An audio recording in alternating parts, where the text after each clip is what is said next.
Birabaye cyane aho hirya no hino tumaze imisi tubona imyuzurira ihitana abantu n'ibintu, ikindi gice naho hakibonekeza uruzuba rwinshi gonona imirima. Ivyo vyose ngo bikaba biva kwiyonekara ry'isi tubako. Ivyo bikaba vyashikirijwe na Musenyeri Ry'Ibidukikije, umwepiskopi mukuru wa diocese ya Ngozi, mu ruganda rwo kurabira hamwe icokorwa mu gukingira ibidukikije.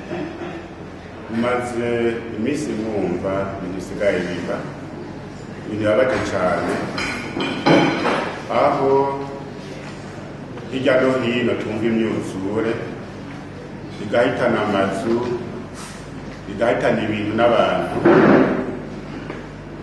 imirima ikononekara, ikindi gihe hakaza uruzuba rurengeje abantu bagahunga. Ivyo vyose ni ibimenyetso vy'uko isi tubako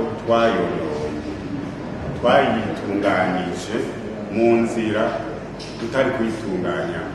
Agaco bituma bikwiye yuko bikubita agashi hakaba ikintu gihindutse.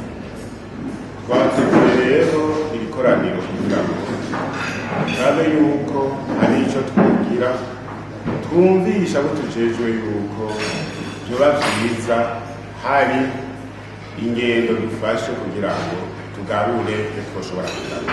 Nayo kubwa Musenyeri NTAHOTURI wo mw'Ishengero ANGIRIKANE ngo biriko biba ni amarira y'iyisi, aho umwana w'umuntu yakoresheje ibidukikije ku nyungu ziwe. Ibi turiko turabona rero n'amarira y'iyisi, n'amarira y'ibidukikije, yuko umwana w'umuntu aho gutunganya no gutunganiza ibidukikije usanga ariko arabikoresha kubwiwe.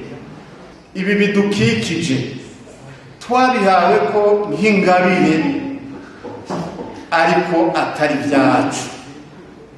C'est un don, ce n'est pas un dû. Aho Musenyeri Martin Blaise Nyaboho arongoye paruwasi ya Makamba mw'Ishengero ANGIRIKANE avuga ko kubera uwo mwuzurira ko bagiye kubandanya umugambi bihaye wo gutera ibiti, eka ngo bongere bigishe abo barongoye kuva hasi gusha hejuru akamaro k'iyisi n'ingene boyikingira. Tuvuye muri inama rero twiyemeje yuko tuzoshishikara mu migwi itandukanye duhereye mu mazu dukorana mu banyeshure mu makominote do base bajya hasi tubigishe akamaro k'iyisi, akamaro k'amatungo, akamaro ko gutera ibiti c'imikobeko kugira ngo aho baba habe hatungana twame mu marira. Kubamenyesha ko ivyo vyashikirijwe mu ruganda rwahuje abungere ba Eglise Katolika n'abungere ba ANGIRIKANE mu ndwi yahariwe LAUDATO bijanye n'uruhara rw'abakuru b'amashengero mu gukingira ibidukikije mu kigo ca CARITAS BURUNDI kuri wa 19 RUSAMA 2021.